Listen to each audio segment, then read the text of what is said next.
on the subject of sugar, I had really interesting personal experience this week, which I noticed. So my wife had her birthday this week, and so we have a tradition in our house that we have birthdays is pancakes for breakfast, and also she wanted, instead of a birthday cake, she wanted an apple crumble this year. So I made her I make a mean apple crumble, so I did her an apple crumble, but I earned myself some treat, and I was like, I'm gonna have treats. I'm gonna have the pancakes for breakfast, eat normally the rest of the day, and then have the crumble in the evening for dessert.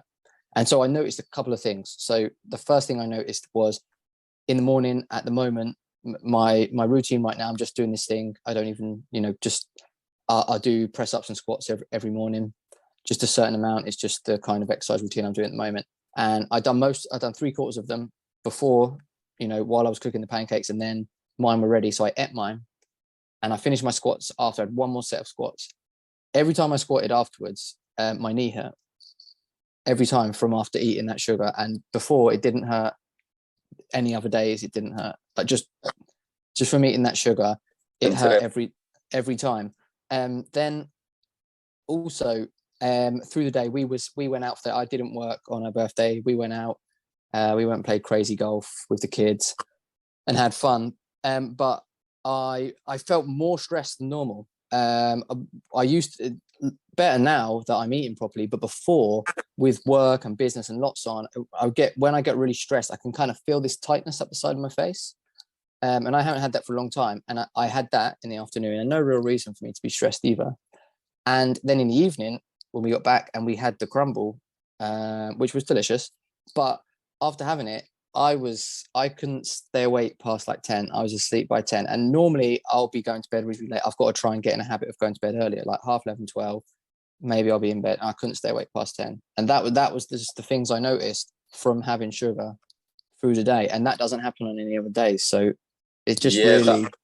That sounds like it was a sugar dump, because you had been spiking your blood sugar levels and throughout the day, and then by 10 o'clock it just dumped and took your energy with it. So yeah, it's just interesting just to notice how quickly it happens with inflammation, because I noticed about the lack of sore joints and muscles. I noticed that as I went kind of more and more pure with what I was eating. I noticed it from football, but to see it come back that quickly was crazy, and I was shocked. And I said it to my wife, and she's like, "Oh, you must be making it up." But it's like, seriously, that my right knee, the joint, I could feel the pain every time I squatted just from eating a couple of pancakes, and the rest of the time it doesn't. So it just shows you. But for everyone else, I think the reason that we notice things like that when we have the odd treat and other people don't is because for them that's normal life. Their knee hurting when they squat that's what happens every time. But once you eat optimally and you get rid of everything, you don't have all that pain.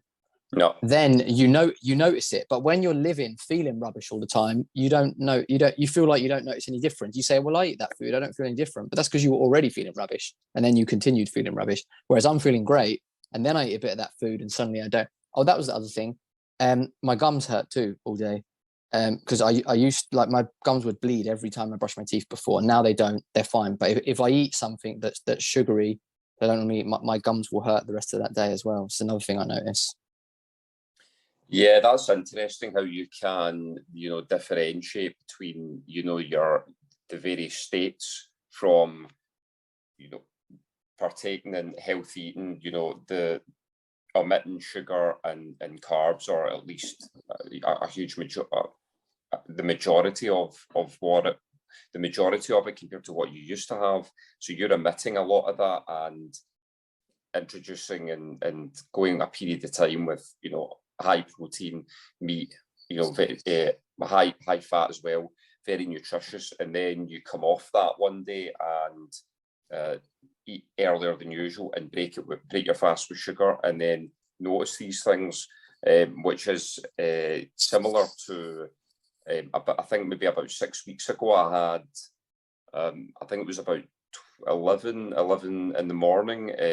I had croissant with, it was like melted with cheese and bacon on top with some Worcester sauce, a little bit of Worcester sauce. It actually tastes, grilled under the grill, actually tastes delicious. But after it, my mood actually dropped, and my energy dropped a bit, and I just felt heavy because I'm just not used to it. So it was like a big shock to the system. So I completely understand where you're coming from. And I think that, well, I know for a fact that people who are on that sort of diet can reverse it. They will actually start eating well and cutting a lot of the the bad stuff out. Their mood will start improving. They won't be feeling as sore in their joints. They'll be able, their immune system will build strength. They'll be more resilient to getting sick and being victims of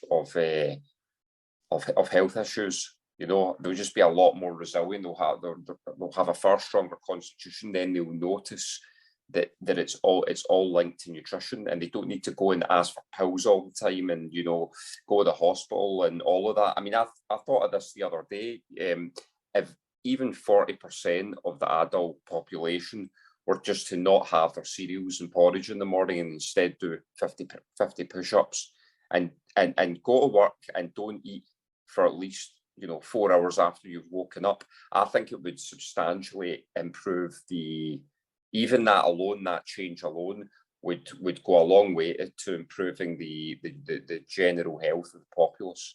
And Absolutely. I think by less people being admitted to being treated for sickness and illness and diseases and things like that, but just making that small change. And I'd be happy to put that to the test, if 40% want to do it, 100%. And that is why the mainstream narrative is so against it, because if that happened, the pharmaceutical industry would bomb, and that's the biggest industry, the pharmaceutical industry and the food industry with all their junk foods.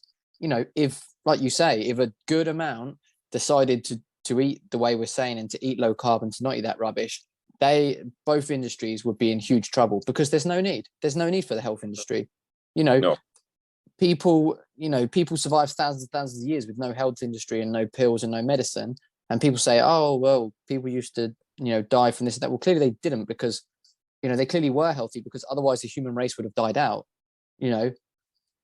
Someone could get sick and have an accident and die sometimes, like within the animal kingdoms. But, humans clearly survived and thrived because the populations were growing and growing and growing without any need for a health system. So if we ate right, there would be no need for a health system. You don't have a health system in tribes that still live kind of without much contact to the world, and they're fine.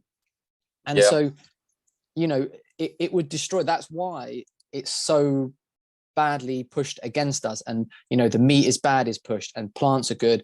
And, all this stuff pushed against low carb, and people end up believing it because it would destroy their business model.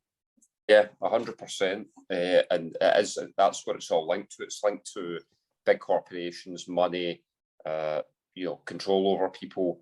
And, people have, they've got to make better choices. And that's exactly what we're trying to push out. I mean, the need for, there's really no need for, I think that's proven that there's very little need for vegetables when you actually have all your nutrition from meat-based foods. How did the Eskimos and people survive during the Ice Age when you couldn't grow any vegetables? Well, they done it by eating lots of meat, and that's proven. That's part of history, So when there were no plants around, we resorted to hunting and hunting animals and getting all the nutrition from there. So